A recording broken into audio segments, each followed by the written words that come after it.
जय श्री राम। सभी श्रोताओं का मेरे संत कल्याणवाणी चैनल में हार्दिक स्वागत है।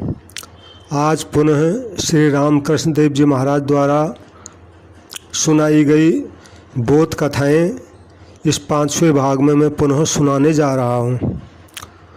वही विषय यहाँ भी है, भक्ति, विश्वास तथा शरणागति।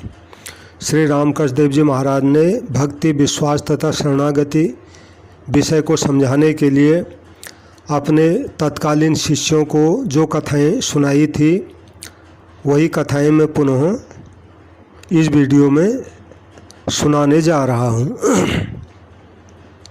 तो ठाकुर यानी श्री रामकृष्ण देव अपने शिष्यों को कथा सुनाते हैं।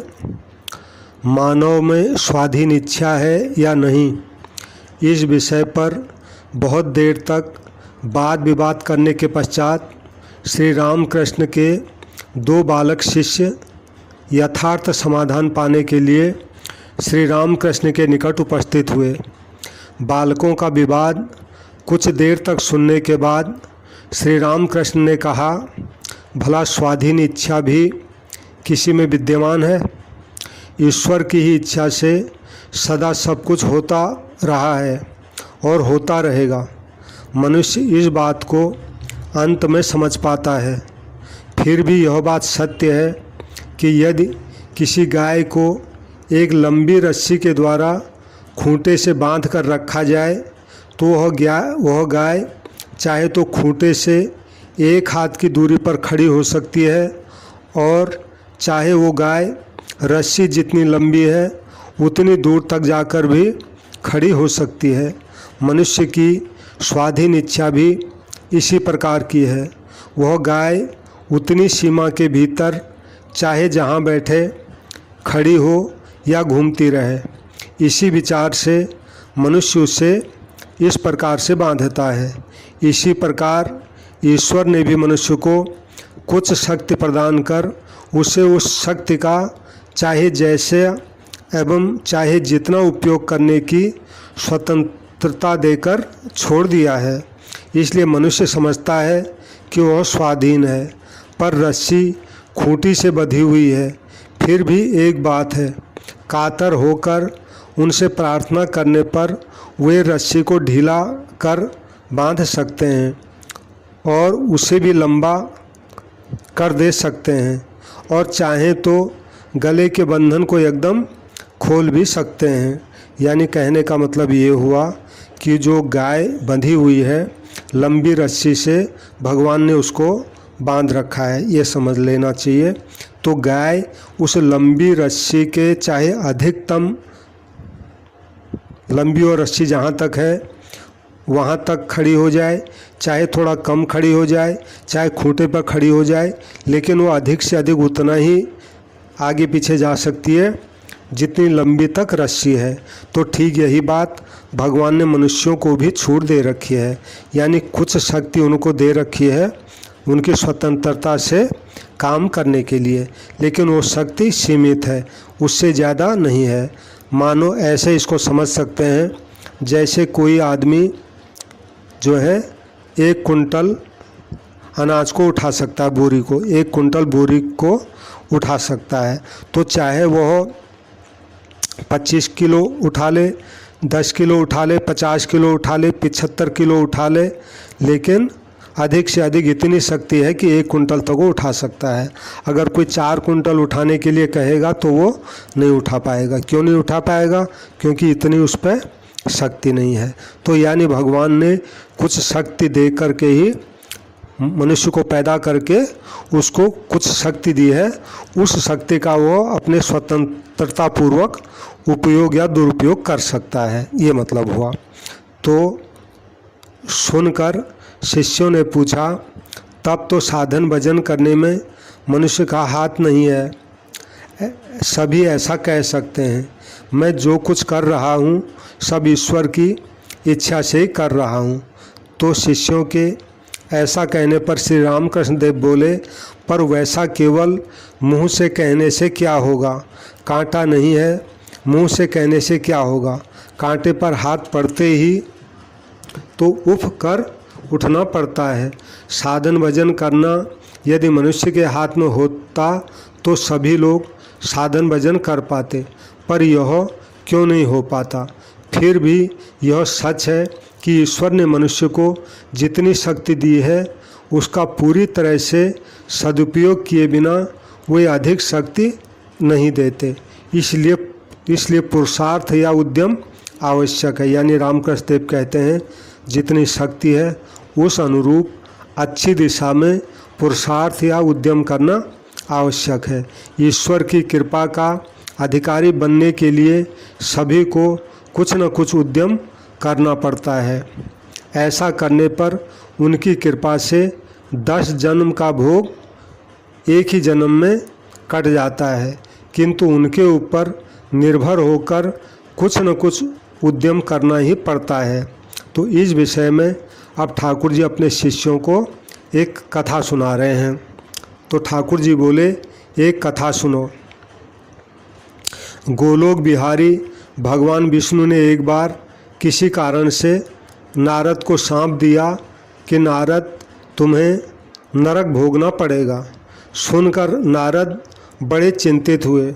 उन्होंने नाना प्रकार से स्तव स्तुति के द्वारा भगवान को प्रसन्न करते हुए पूछा, भगवान नरक कहाँ है, कैसा है, उसके कितने प्रकार हैं, मुझे यह जानने की इच्छा हो रही है, आप कृपा करके मुझे बताइए। तब भगवान विष्णु भूमि पर खड़िया के द्वारा स्वर्ग, नरक और पृथ्वी का चित्र खींचकर नारद को दिखाते हुए बोले, ये स्वर्ग है, ये नरक है। यानी भगवान ने जमीन पर खड़िया या किसी चीज़ से चित्र बना दिया कि ये स्वर्ग है, ये नरक है। सुनते ही नारद ने, अच्छा तब तो यह मेरा नरक भोग हो चुका, कहकर चित्र में अंकित नरक के स्थान पर लौटकर उड़ते हुए भगवान को प्रणाम किया। हंसते हुए भगवान ने कहा, यह क्या, तुम्हारा नरक भोग कहाँ हुआ। नारद बोले, क्यों भगवान, स्वर्ग और नरक तो आपका ही सृजन है। जब आपने चित्र बनाकर दिखाते हुए कहा कि यह नरक है, तब वह स्थान वास्तव में नरक ही बन गया और मेरे उस स्थान पर लौटने के कारण मेरा वास्तव में नरक भोग हो ही गया। नारद ने यह बात आंतरिक विश्वास के साथ कही थी, इसलिए विष्णु ने भी तथास्तु कह दिया। यानी भगवान ने जो चित्र में नरक बनाया था उसी नरक के चित्र के ऊपर नारद जी लेट गए। कहा, महाराज वो नरक भी आपका बनाया हुआ है, ये नरक भी आपका बनाया हुआ है, इस नरक में मैं होके आ गया हूँ। यानी मेरा आपके बनाए हुए इस नरक से नरक भोग पूरा हो गया है। तो विष्णु ने भी नारद जी की इस बात को सुनकर तथास्तु कह दिया, यानी ठीक है नारद, तुम्हारा नरक भोग हो गया है। तो ठाकुर कहते हैं, परंतु नारद को भगवान पर पूरा विश्वास रखकर उस चित्र के नरक पर लौटना तो पड़ा ही, तभी उतना उद्यम करने के बाद ही उनका भोग कट सका। जय श्री राम।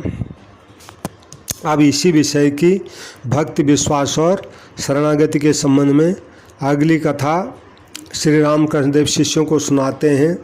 एक बार अर्जुन के मन में बड़ा गर्व उत्पन्न हुआ कि मैं भगवान का सबसे बड़ा भक्त हूँ।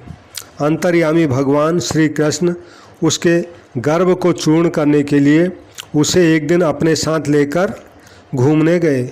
जाते समय एक स्थान पर उन्होंने एक ब्राह्मण को देखा। वह ब्राह्मण सूखी घास खा रहा था, पर उसकी कमर में एक तेज चमचमाती तलवार लटक रही थी। अर्जुन तुरंत समझ गया कि ब्राह्मण परम वैष्णव है। अहिंसा का पालन करना ही उसका परम धर्म है। यहाँ तक कि वह हरी घास तक को जीवन युक्त समझकर नहीं खाता, केवल सूखी घास खाकर अपना पेट भरता है। यानी ये हुआ कि हरी घास अगर खाता है तो उसको ये लगता है कि इसमें जीव हत्या हो रही है, इसलिए वो सूखी घास खाता है। परंतु भला ऐसे परम वैष्णव की कमर में ये तेज धार वाली चमचमाती तलवार क्यों? इस विसंगति को समझ न पाकर अर्जुन ने श्री कृष्ण से पूछा, महाराज ये कैसी विचित्र बात है, इसमें एक ओर परम अहिंसा का भाव दिखाई दे रहा है और दूसरी ओर घोर हिंसा का प्रतीक, इसका क्या कारण है?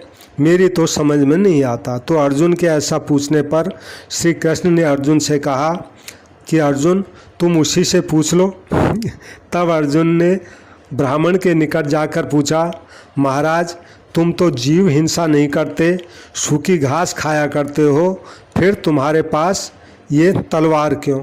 ब्राह्मण बोला, यह तलवार मैंने 4 जनों को काटने के लिए रखी है, यानी 4 लोगों को काटने के लिए ये तलवार मैंने रखी है। अर्जुन ने पूछा, महाराज वो 4 कौन कौन हैं? ब्राह्मण बोला, पहले उस दुष्ट नारद को मैं इससे काटूंगा। अर्जुन ने पूछा, महाराज क्यों महाराज? ब्राह्मण बोले, उस दुष्ट की इतनी मजाल कि वह क्या दिन क्या रात जब चाहे मेरे भगवान को गाते बजाते हुए जगा देता है, इसलिए मैं उसको इस तलवार से काटूंगा। अर्जुन ने पूछा, महाराज दूसरा कौन है? ब्राह्मण बोला, दूसरा वो दुष्ट प्रहलाद है। पाजी ने भगवान की नवनीत जैसी कोमल देह को कठिन स्फटिक स्तंभ के भीतर से निकलवाया, तो उसको भी मुझे काटना है। अर्जुन ने कहा, महाराज तीसरा कौन है? ब्राह्मण बोला, तीसरी वो दुष्ट द्रौपदी है। अर्जुन ने कहा, महाराज उसने क्या किया? यानी कहने का मतलब है उस ब्राह्मण को ये पता नहीं है कि पूछने वाला अर्जुन ही है करके। तो अर्जुन ने पूछा, महाराज द्रौपदी ने क्या किया? ब्राह्मण बोला, पापिनी की इतनी हिम्मत कि जिस समय भगवान भोजन करने बैठे थे उसी समय उन्हें बुलाकर उसने भोजन नहीं करने दिया और ऊपर से उन्हें अपना जूठा खिलाया, इसलिए उसको भी काटना है। अर्जुन ने कहा, महाराज चौथा कौन है जिसे आप इस तलवार से काटना चाहते हैं? ब्राह्मण बोले, साले अर्जुन को। अर्जुन बोले, महाराज क्या गलती हो गई अर्जुन से? ब्राह्मण बोले, साले का इतना दुस्साहस कि मेरे भगवान को उसने अपना सारथी बनाया। तो ब्राह्मण के भक्ति भाव की गहराई को देख अर्जुन स्तंभित और मुग्ध हो गए और उसका अहंकार चूर हो गया। यानी भगवान ने अर्जुन के अंदर सबसे बड़ा हक, भगवान ने अर्जुन के अंदर जो ये बात बैठी हुई थी कि मैं सबसे बड़ा भक्त हूँ, तो उसको उसका यही अहंकार दूर करने के लिए भगवान ने ये जो है ब्राह्मण से अर्जुन को मिलाया। जय श्री राम। इसे विषय की अगली कथा ठाकुर जी सुनाते हैं। किसी गांव में एक जुलाहा रहा करता था। जुलाहा यानी जो कपड़ा बुनते हैं। वह बड़ा धार्मिक था। उसकी धार्मिकता के लिए सभी उस पर विश्वास करते थे तथा उससे प्रेम रखते थे। जुलाहा हाट में जाकर कपड़े बेचा करता था। खरीदार के द्वारा कपड़े की कीमत पूछे जाने पर वह कहता, राम जी की इच्छा से सूत का दाम 1 रुपया है। राम जी की इच्छा से मेहनत के 4 आने लगे। राम जी की इच्छा से मुनाफा 2 आना मैंने और लगाया, सो राम जी की इच्छा से कपड़े का दाम हुआ 1 रुपया 6 आना। उसकी बात पर विश्वास कर लोग झट मुँह मांगा दाम देकर उससे कपड़ा ले जाते। जुलाहा बड़ा भक्त था। भोजन के बाद वह गहरी रात तक बरामदे में बैठा हुआ ईश्वर का चिंतन, उनका नाम गुणगान किया करता था। एक दिन उससे बड़ी रात तक नींद नहीं आई। वह बैठे बैठे बीच बीच में तम्बाकू पी रहा था। उसी समय रास्ते से डकैतों का एक दल कहीं डकैती करने जा रहा था। उन्हें सामान ढोने के लिए एक हम्माल की ज़रूरत थी।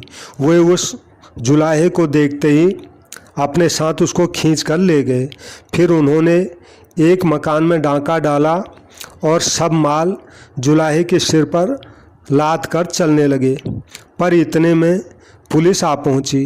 पुलिस को देख डाकू तो भाग निकले, पर बेचारा जुलाहा सिर पर माल लादे हुए पकड़ा गया। उसे थाने में ले जाया गया। दूसरे दिन हाकिम के सामने न्याय होने वाला था। यह खबर सुनते ही गांव वाले थाने में जा पहुँचे और हाकिम से कहने लगे, हुजूर यह तो बड़ा धर्मात्मा है, यह डकैती हरगिज नहीं कर सकता। तब हाकिम ने उसे सारी घटना विस्तृत रूप से कह सुनाने के लिए कहा। जुलाहा बोला, हुजूर राम जी की इच्छा से मैंने रात को रोटी खाई, फिर राम जी की इच्छा से बरामदे में बैठकर भगवान का नाम लेने लगा। राम जी की इच्छा से बहुत रात हो गई। ऐसे समय राम जी की इच्छा से रास्ते से एक डाकुओं की टोली जा रही थी। राम जी की इच्छा से मेरा हाथ पकड़कर वे मुझे खींच ले गए। फिर राम जी की इच्छा से उन्होंने एक जन के मकान में डाका डाला। राम जी की इच्छा से उन्होंने मेरे सिर पर सब माल लाद दिया। इतने में राम जी की इच्छा से पुलिस आ पहुंची। राम जी की इच्छा से सब डाकू भाग गए और राम जी की इच्छा से मैं पकड़ा गया। राम जी की इच्छा से कल रात भर मैं थाने में बंद रहा और आज सवेरे राम जी की इच्छा से हुजूर मुझे हुजूर के सामने लाया गया। तो उस जुलाही की सरलता और धर्म भाव को देखकर हाकिम ने उसे छोड़ दिया। जुलाहा घर लौटते समय राह में अपने पहचान वालों से कहने लगा, राम जी की इच्छा से मुझे छोड़ दिया गया।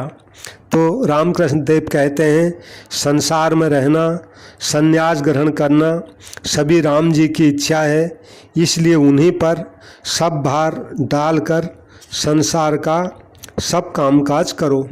जय श्री राम। इसी विषय की आखिरी कथा श्री रामकृष्ण देव सुनाते हैं। एक रात को कोई चोर राजमहल में चोरी करने घुसा।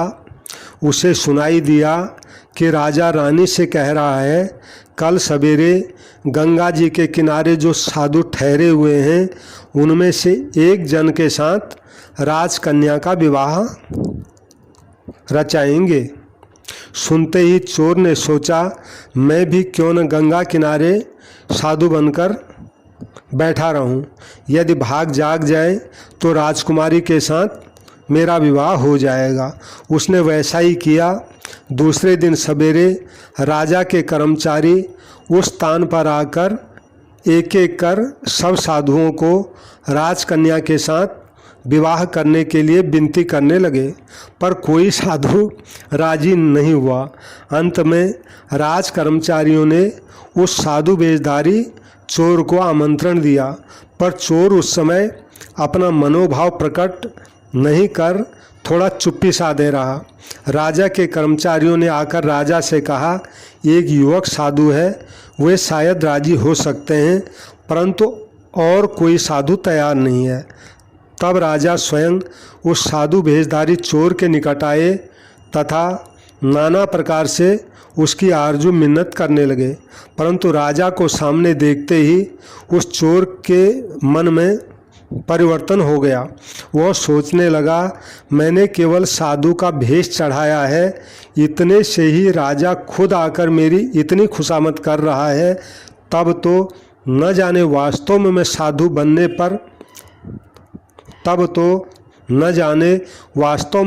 बनने पर मुझे और क्या क्या नहीं मिलेगा।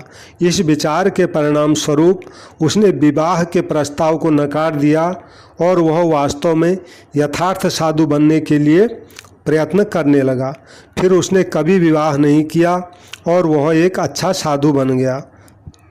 तो ठाकुर जी कहते हैं, तनिक देर के लिए साधु का भेष पहनकर साधुओं के बीच बैठते ही चोर का मन इतना बदल गया, सत्संग की महिमा बखानी नहीं जा सकती। जय श्री राम। तो सभी श्रोताओं से मेरी विनती है, जो भी इन कथाओं को सुन रहे हैं, कृपया मेरे संत कल्याणवाणी चैनल को सब्सक्राइब करें और महाराज जी की कल्याणकारी वाणी है, इनका अधिक से अधिक प्रचार हो तो इनको शेयर करें और कथाओं को लाइक करें। जहाँ भी संत महात्माओं की कल्याणकारी वाणी मिलेगी, मैं अपने इस चैनल में अवश्य उनको रखूँगा। सबको प्रणाम, सबको राम राम। जय श्री राम, जय श्री राम।